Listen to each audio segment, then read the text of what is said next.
Donc d'un côté, en fait, on détruit l'armée, on détruit les mœurs, et on publie des scandales. C'est grâce à Wikileaks, Assange d'ailleurs, qui est en Russie.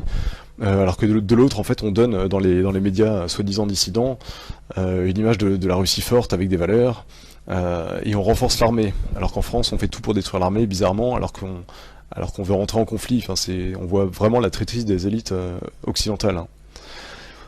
Il faut pas se fier en fait à cette belle image qu'on nous donne de la Russie. Moi, ça me rappelle vraiment la Révolution française où plein de nobles se faisaient avoir par le discours des Lumières, comme la Révolution russe aussi, où des gens ont pensé que ça allait peut-être améliorer leurs conditions. Forcément, les élites, ils vont pas nous montrer le mauvais côté de la Russie si c'est la Russie qui doit diriger le nouvel ordre mondial. C'est logique. Il faut forcément que le nouvel ordre mondial donne envie aux gens. Donc c'est pour ça que en fait l'ancien ordre mondial, donc l'Occident, qui se fait détruire parce qu'il est chrétien et que c'est l'ennemi des Juifs, est déprécié. Donc en fait on montre une Russie complètement forte et largement supérieure à l'Occident parce que justement le but c'est d'écraser l'Occident. Voilà, j'espère que vous avez compris la stratégie. Donc le but de tout ça, c'est la victoire facile de la Russie contre l'Occident, qui est détruit de l'intérieur en fait. Et en fait, pour en fait provoquer une installation rapide d'un nouvel ordre mondial communiste. C'est-à-dire qu'avant même d'avoir été attaqué physiquement, militairement, l'Occident est déjà détruit. Est-ce qu'il y a beaucoup de gens, vous pensez, si jamais on est appelé par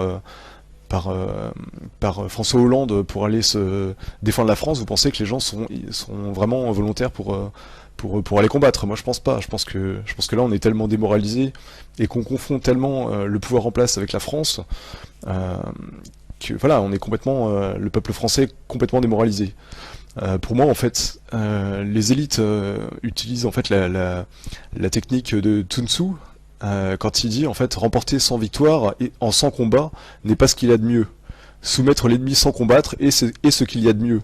C'est pourquoi à la guerre le mieux est de s'attaquer au plan de l'ennemi, puis de s'attaquer à ses alliances, puis de s'attaquer à ses armées. Le bon stratège soumet l'ennemi sans combattre, s'emparer des villes ennemies sans les attaquer, détruit le pays ennemi sans mener d'opérations prolongées. Il doit lutter pour la possession du monde, de manière à ce que le courage de ses soldats ne s'émousse pas, et que tout soit à son avantage. Ceci est l'art de l'offensive par les plans. Voilà. Comme je l'ai montré, les Russes ont un plan qui correspond en fait. C'est le plan du KGB, c'est le plan du KGB franc-maçon. Donc voilà, Poutine suit vraiment le plan franc-maçon. Voilà. Maintenant, je vais parler un petit peu de l'Eurasie. Donc voilà, enfin l'Eurasie, c'est censé, pour certains dissidents, être le panard. Enfin, je vais vous expliquer pourquoi c'est pas du tout dans notre intérêt. En fait, l'Eurasie, c'est un des noms qu'a choisi Orwell dans son livre 1984 pour désigner donc les trois continents. Donc les deux autres, c'est l'Océania et l'Estasia. Dans son livre, en fait, l'Eurasie est dirigée par par le néo-bolchevisme. Donc c'est exactement en fait ce qui se passe maintenant.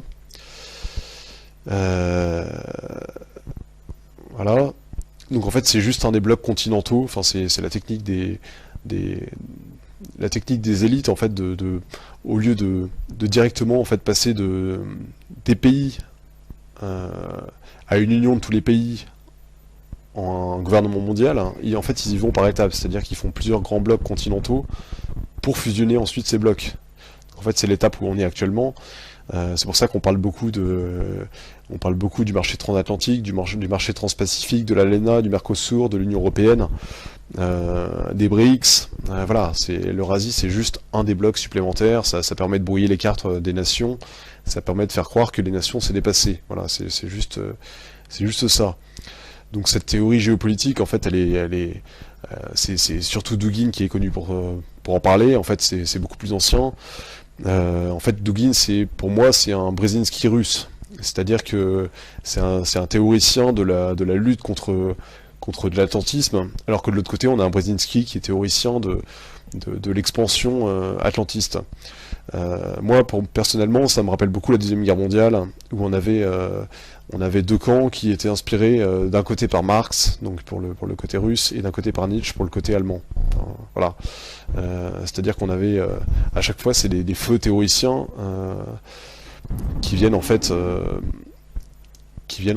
donner une idéologie pour permettre en fait aux gouvernants d'être suivis par la foule.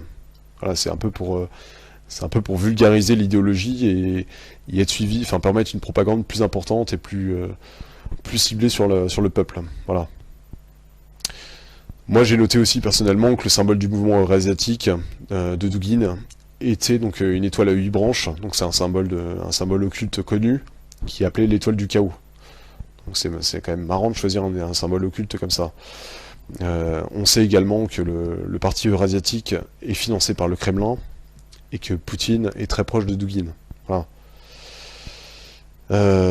Il faut noter aussi que ce qu'a dit Dugin dans une de ses interviews, donc il dit qu'en fait il faut une grande mission pour la Russie, et qu'en fait cette grande mission est que la Russie envahisse l'Europe.